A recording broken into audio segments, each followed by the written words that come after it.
There's no need to complicate things. Let's stick to the basics. We both know what we want. Let's just keep it simple. Oh yeah, oh yeah, oh yeah. We dance on the same wavelength. This feels like Right in the middle of the city. I think that is the rock. let's just keep it simple. Now that gold on top, that is real 24 karat gold. But before you get any crazy ideas, the study is where we dug a very deep ditch from moving together the south branch of the If you dig very deep down, it's divide and gravity takes over for you, and will naturally reverse all that water into the desert plains, which connects to the Mississippi and ultimately the Gulf of Mexico. So that way, we could then just flush all of Chicago's dirty sewage water to St. Louis, Missouri, problem solved. St. Louis was not happy about this, as you can imagine. Lawsuits, big old mess. But ultimately, we have done a lot of work within the last couple of decades to clean up this water so it's in much better shape today. I still wouldn't recommend going forward to it, but within the next 10 to 20 years, carbon building was completed in 1929, and it's another great example of art and architecture, which is a little bit different, right? So no polish to the inline, glass covering the exterior, and then on the top, the roof is meant to look like the back of the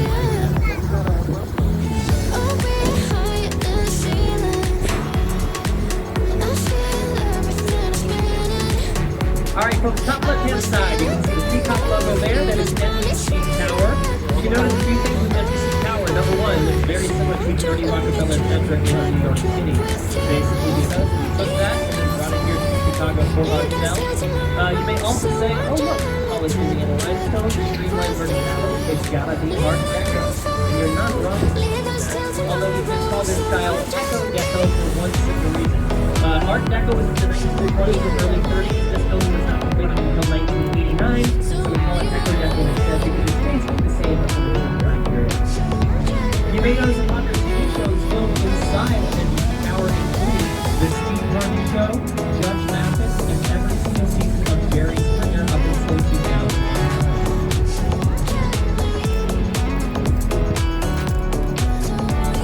Alright, this neighborhood that you see to your left-hand side, a lot more contemporary architecture going on.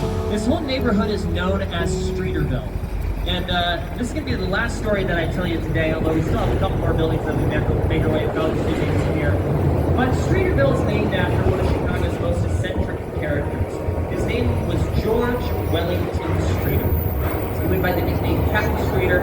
To put a picture in your mind's eye, Captain Streeter wore a shabby suit, a top hat, and a big bushy mustache. He kind of looked like the Monopoly Man, for being honest. But he had a history as a Mississippi boat captain. He was a circus leader at one point. But ultimately, he came to Chicago just about 1887. Now, during that time, the layout of the lakefront was a lot different. You see, in this area, the lakefront did not start where Lakeshore Drive is. Instead, it started just about where Michigan Avenue is today. So you have Michigan Avenue as the lakefront, shallow waters, followed by sandbars and Chicago became the cholera epicenter of the United States. And that's the title we liked very much, so we had to make some changes. We tried multiple things to deal with this pollution in our water, but ultimately we decided. Now, I like pointing out this building because it's almost like you're staring into a nice, still, clear puddle of water, seeing your reflection back to yourself. The curve of the building reflects the city of Chicago back to itself, and the color complements the water. And in fact, with contextualism next to the water, oftentimes it complements the river itself. So, Gateway Center 4 here, contextualism 1980s. And with that, we will close out our time in the time machine. Thank you for joining me. Back to the left-hand side, we see more black box modernism. Except this one's a little different. In 2014, the new owners of the building wanted to put themselves on the map, so to speak, and so they put a giant map of the Chicago River on. There's some people who have lived inside Lake Point Tower that you may know of. Tom Cruise, Halle Berry, Alice Cooper, Sammy Sosa, Scottie Pippen. Oprah Winfrey never lived here, but people think that she did. And the reason for that is because she was seen coming and going from this building very frequently as she used to go to a restaurant where the top cylinder used to be a French spot called Cité. Unfortunately closed down during the pandemic, but Oprah never lived here. She lived at Water Tower Place just off the Magnificent Mile, but people think she lived here. There you go, just wanted to clear it up for you. Last up on our list here, we have Navy Pier. Navy Pier was originally known as Municipal Pier at the time of its completion in 1916. The name was then changed to Navy Pier in 1927 to honor those who served in World War I.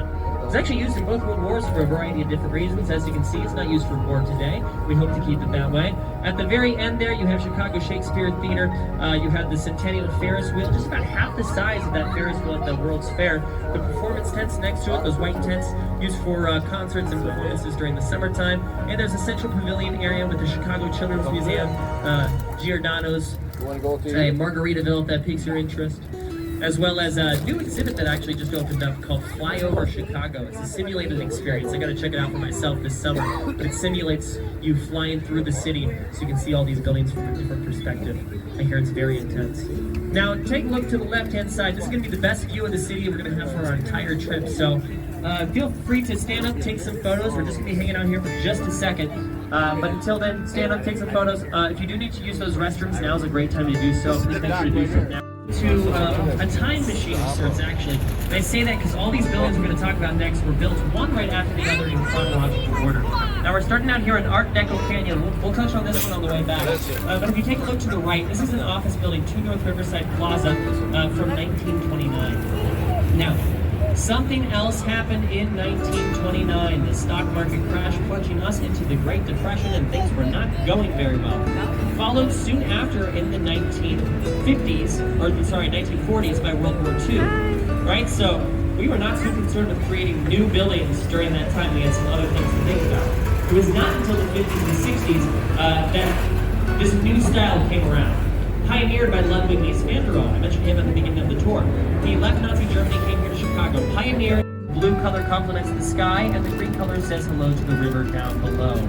If you have ever seen the movie Ferris Bueller's Day Off, fun fact for you.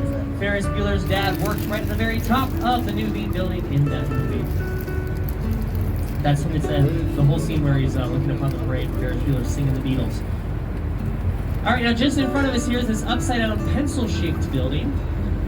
This is right-hand side of the building. There is no base, just glass covering the lobby, but no base due to the Amtrak and Metrolite trains that pass underneath that section of the building. You can see where those portholes are. Those are exhaust fans for the Amtrak and Metrolite trains. All right, well, what about the left-hand side of things? Well, with any new temporary buildings being built out in the south branch here, they have to abide by ordinance that's set in place by the city of Chicago, requiring the base of your building be pulled back at least 30 feet from the river to preserve public walking space. So because of that, there's no base of the building on this side either, which means that the base of one building on the river side is only about 39 feet across and is dug down about 130 feet into the bedrock down below with steel Y-shaped braces, keeping the rest of the building up. Now, jumping here to the right-hand side, we have what look like 2 upright form gobs hanging out side by side there. We got Marina City right here. Now, Marina City is a product of the 1960s by an architect named Bertrand Goldberg. Now, during the 1960s, this was a very industrial downtown area. Lots of nasty. Other than that, it is wide open. They were called blow-through floors. The reason for those, you have very intense winds coming from Lake Michigan. To alleviate the pressure off the side of the building, you have those blow-through floors so the wind can blow straight through the building, alleviate the pressure off the side.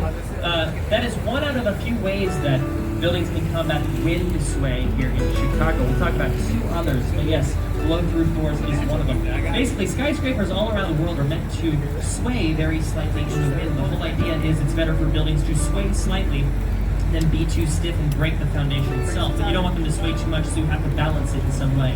So blow-through floors, we'll talk about 2 others along our tour. Now that's some of Gina Gage's work from 2020. And if we go back in time just a little bit to 2009, we can see some more of her work, some early work, right over here to the left-hand side. Not the Swiss Hotel. The Swiss Hotel is the triangle-shaped building, but just behind it there is Aqua Tower. You can notice those waves cascading down the side of the building. I think it's a brilliant. All right, now, as we travel down the south branch of the river here, you're going to notice in this area coming up to our left that there are less buildings and they all kind of look the same. This is the south loop that we're entering into here. Less to talk about as far as the architecture, so we're going to shift gears here. We're going to move into a section I like to call Story Time with Josh. I am your host, Josh. The late 1770s or very early 1780s. that the first non-indigenous settler made his way here to Chicago. His name was Jean-Baptiste Point du Sable. Jean-Baptiste Point du Sable was an immigrant from Haiti. His mother was a Haitian slave and his father was a French mariner. But he came here around that time, and we call it the Sable Lakeshore Drive, and of course there's Michigan Avenue to Sable Bridge, which we'll see as we get further down the main branch. So there you go, a little bit more about our early history, and with that out of the way, the prologue is now gone, and we're going to move into the main chapters of our book here. As soon as we pass in our Lakeshore Drive here, I like to think of Lakeshore Drive almost like the curtains rising. You're going to have an incredible view, so I do recommend taking out those photos and getting ready for it. It is quite a spectacular view, especially on a beautiful day like today.